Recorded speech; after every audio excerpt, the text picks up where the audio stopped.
Вашиот лидер на 11 септември, мислам дека на пресконференција, покажа една папка со документи, за кои што рече се дека се документи поврзани со истрагата во случајот Рекет. Најави нивно објавување во случај работите да не се движат во насока во која што тој рече дека очекува да се движат, но до ден денес ништо од тоа не видовме, ништо не е објавено. Зошто тактизирате?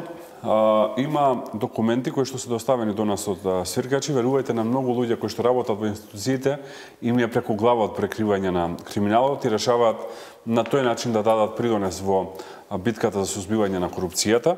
Тие документи, барем она што сум можел јас да го видам, говорат за далеку поголема инволвираност лично на Зоран Заев и луѓе околу него од ова што сега е познато во јавноста.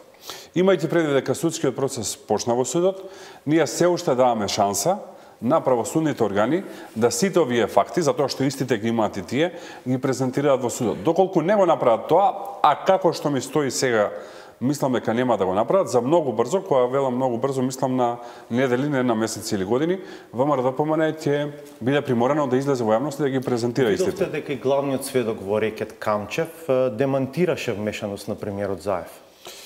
Па, она што е неодговорено прашање во јавноста и кое што еве сакам да е провокација до Зоран Заев од ова емисија, може и за ова да ме тужи, а може и во постојнава тужба да го дебатираме на суд, а мислам дека прикладно би било да го издебатираме во јавност, е дали навистина тој пријавил. Затоа што оној наратив кој што тој го гради е дека пријавил за случајот Рекет во јавното обвинителство за гонење на организиран криминал.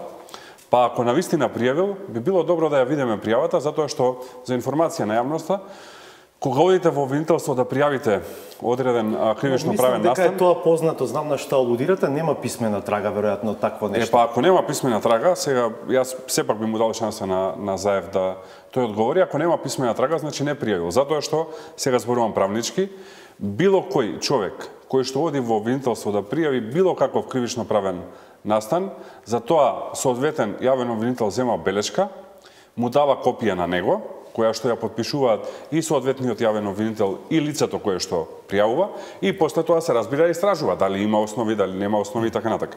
Ако навистина Зоран Заев пријавил, тогаш тој треба да има копија и треба да извади да покаже, да рече еве пријавив тогаш.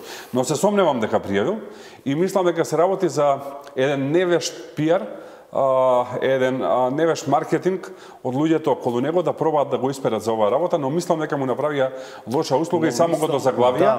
И мислам дека исти тие советници му велат да поднесува тужби против мене. Јас да би бил на негово место би си ги сменил советниците за однос со јавност. Не сакам да бидам адвокат на Заев во никој случај, но мислам дека има изјави и од државниот обвинител Јовески и од обвинителката Русковска дека имало средба, состанок на кој што премиерот прашал како да постапи, состанок кој што се смета дека е состанок на пријавување на случајот. Има ред, значи може вие и на улица со обвинителот се најдете, се направите муабет, ама не е тоа редот. Тој тврди дека тој го пријавил овој кривично правен настан. Ако го пријавил, мора да има белешка за таа работа. Бил советуван од Русковска, сведокот да дојде и тој да биде подносителот на кривичната пријава. Тоа е прва работа. Втора работа, уште една провокација. Дали Зоран Заев ќе сведочи во Рекет?